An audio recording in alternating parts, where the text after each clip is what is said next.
हमें आप जैसे पवित्र जीवन जीने वाले श्वेत वस्त्रधारी संतों से जीवन जीने का तरीका सीखना चाहिए। सभी संतों को सीखना चाहिए। एक कुंभ प्रयागराज में लगता है, कभी हरिद्वार में लगता है, तो कभी नासिक में लगता है।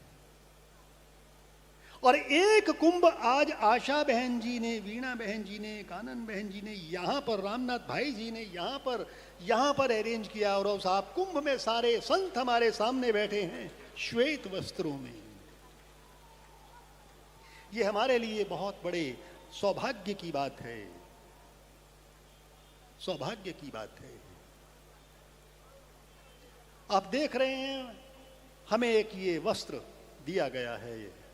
ये वस्त्र एक बहुत बड़ी जिम्मेदारी है। इस वस्त्र में कुछ धागे ऐसे हैं, कुछ ऐसे हैं, कुछ आड़े हैं, कुछ सीधे हैं। अगर आड़े धागों को निकाल दिया जाए या सीधे धागों को निकाल दिया जाए तो क्या ये वस्त्र बचेगा?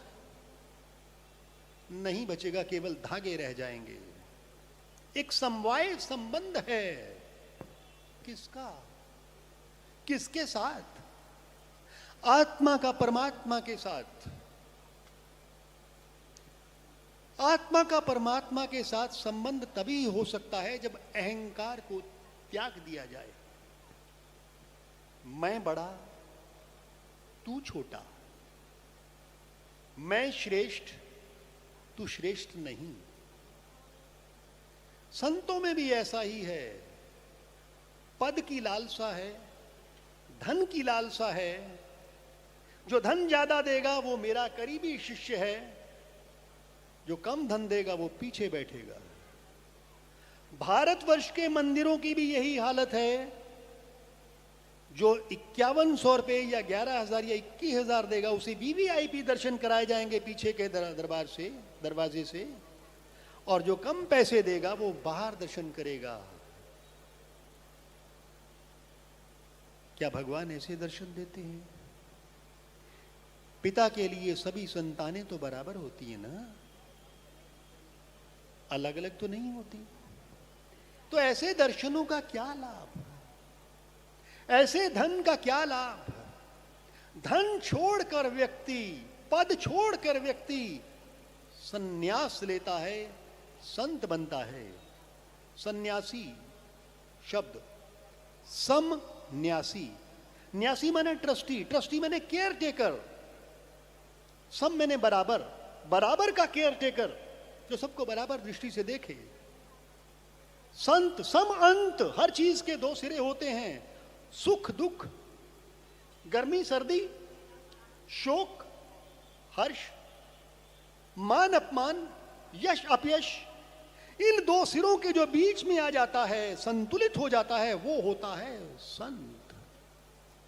और आप सभी के सभी तो इन सब से परे हैं और इसलिए हमारी दृष्टि में बहुत बड़े संत हैं, राजयोगी हैं।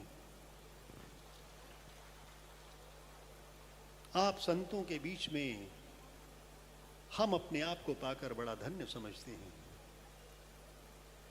एक विश्वास होना चाहिए उस परमात्मा के ऊपर, पूर्ण विश्वास, अधूरा नहीं। मैं आपको एक छोटा सा अपने जीवन का उदाहरण देता हूं। मैं आयुर्वेद का एक चिकित्सक भी हूं और मेरा बेटा भी एमडी डॉक्टर है आयुर्वेद से ही। हमारे पास एक रोगी आए, अभी कुछ दिन पहले की बात है। डॉक्टरों ने बोला कि ये बचेंगे नहीं, ये नहीं बच सकते, कोमा में जाएंगे क्योंकि इनका हार्ट सिंक हो रहा है। हॉस्पिटल में एडमिट किया गया। डॉक्टरों ने कहा कि भगवान से प्रार्थना करो, हम कुछ नहीं कर सकते। उनके घर वालों ने कहा कोई आप टोटका बता दें, कोई उपाय बता दें, हम कर लें, आप तो संत हैं। हमने कहा देखिए हम तो एक ही व्यक्ति को जानते हैं, वो है परमात्मा शिव, आप उसी पे ध्यान लगाएं, बाकी जो होगा देखा जाएगा। हार्ट का पेशेंट, हार्ट पूरा सिंक हो गया है, डॉक्टर्स ने बाहर आके कह दिया ही इज नो मोर, एक ही वर्ड बोलते हैं, ही इज नो मोर। माता जी रोने लगी कि मेरा एक ही बेटा हार्ट सिंक हो गया, जा रहा है, मेरे सामने चला गया है। तभी डॉक्टरों ने क्या देखा, हमने भी परमात्मा से प्रार्थना की, हमने कहा दिल से प्रार्थना करो।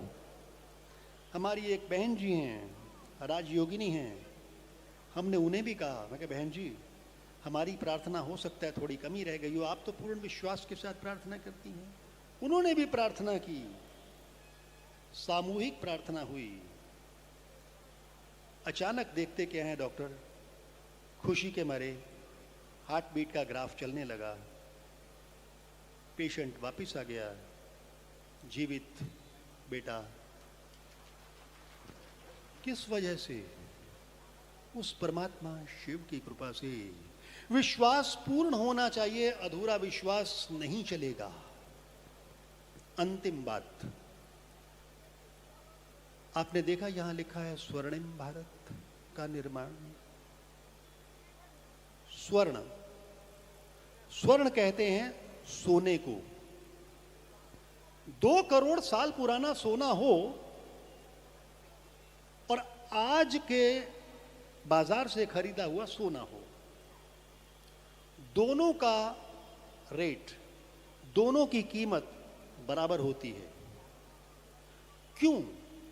उसका नाम है स्वर्ण, स्वय वर्ण। वो अपना वर्ण कभी नहीं खोता, अपने गुणों को कभी नहीं खत्म करता, होते ही नहीं उसके गुण कभी खत्म। इसी तरह से स्वर्णिम भारत का निर्माण तब होगा जब हमारे भीतर के गुणों का विकास होगा। गुणों का विकास, वाणी में मधुरता का विकास, बहन जी ने बताया, एक दूसरे के साथ आत्मिक संबंधों का विकास, प्रेम का विकास, सहयोग की भावना। जब ये सारी चीजें हमारे भीतर गुण आ जाएंगे तब हम भी एक स्वर्णिम भारत का निर्माण करने में सक्षम हो पाएंगे।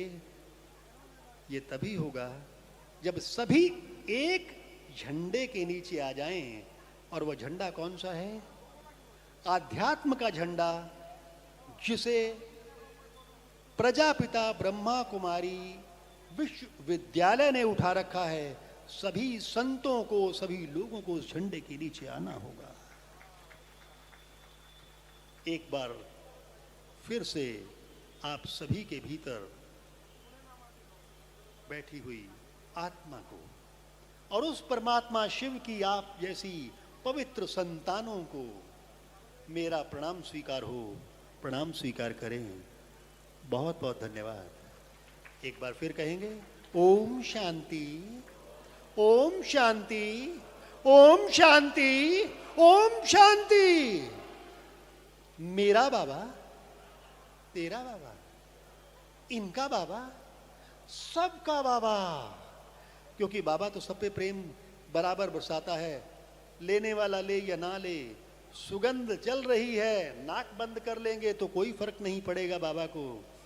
और अगर अंधेरा है, बाहर उजाला हो रहा है और हम अंदर अंधेरे में बैठे हैं, आंखें बंद किए बैठे हैं, तो हमारी गलती है, उस ईश्वर की गलती नहीं है, परमात्मा की गलती नहीं है। वो तो सब पे बराबर प्रेम बांटता चला जा रहा है, आपके द्वारा बांटता चला जा रहा है, बांटता चला जा रहा है। आइए इस प्रेम की सुगंध को हम चारों ओर बिखेर दें, पूरी दुनिया में फैला दें, पूरी दुनिया में फैला दें। ओम शांति।